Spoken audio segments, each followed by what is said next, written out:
Адамның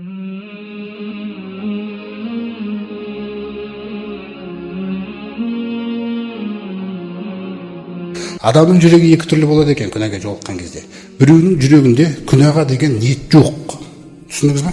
Күнәға деген ниет жоқ кезде Алла Тағала аман алып қала береді. Юсуф алейхиссаламды аман алып қалғандай. Өйткені ол біздің ықыласымызға бөленген құлдардан дейді. Ал егер де жүректе дерт болса, ол тоқтамай қалуы мүмкін. Жүректің өзі дұрыс болмаса тоқтамай қалуы мүмкін. Соқтан Алла Тағала бізге Құранда не дейді? Аузу биллахи минаш шайтанир ражим. Я айюхаллазина аману алейкум анфусакум. Ей иман келтіргендер, мына жандарыңды қорғаңдар дейді. Өздерің үшін жауап бересіңдер дейді сендер.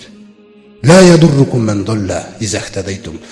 Анау адасып жүргендер ешқашан сендерге зиян тигізе алмайды дейді. Түсіндіңіз ба? Егер де өздерің түзу болсаңдар дейді. Өзіңнің ниетің түзу болса, өтіп баратқан қыздың кінәсі жоқ, ашық-шашық. Ол діннің несін танымайды әлі, мүмкін келер жолға. Бірақ дәл қазір ол сынақ ретінде өтеді алдыңыздан. Ол өтіп баратқанда оның кінәсі жоқ дейді. Біреу ашық-шашықтар деген сөз өзіңді ақтау ол. Түсіндіңіз бе?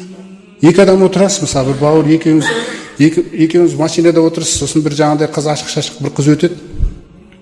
Сосын көзіңіз сөйтті, бауырыңызға тұра қасыңызда, астағфирулла. Сосын шайтани нелер қойды, әрекеттер қой мынау дегендей мәселе. Өтірік бәрі өтірік. Алла өтіріктен сақтасын, құрметті жамағат. Тек қана шындық деген нәрсе көрсетеді. Анау бауырың болмаса, продолжение следует болады ана жерде. Көрдіңіз бе қандай мәселе? Ана қайта бауырың әйтеуір не болса да сақтап қалды. Түсіндіңіз бе қандай мәселе? Өзіңді ақтап, өзіңді мақтау, ана жаман қылып көрсетіп алмауден сақта. Не керек ол?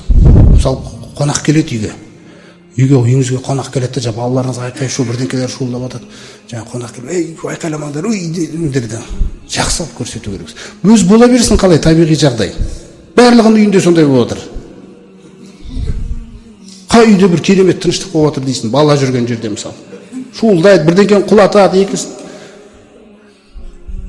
Көрдіңіз бе? Оның бәрін бүйтіп жаңағы өзің жақсы. Одан не өтамыз біз? Іштен күтпейміз ол жерден. Әрине ол кісілер бір баға беріп кетуі мүмкін, осы кісінің үйі тыныш бір керемет деп. Бірақ асыл олай емес қой. Бұл не болады? Бұл өзіңді ақтау болады. Өзіңді мақтау, өзіңді жақсы қылып көрсету. Ешкім бұлай жаман ойламасын біз туралы деген нәрсе ол. Ол шындықтың қасында бұл жағдайлар не өтады? Іштен өтпейді бұл.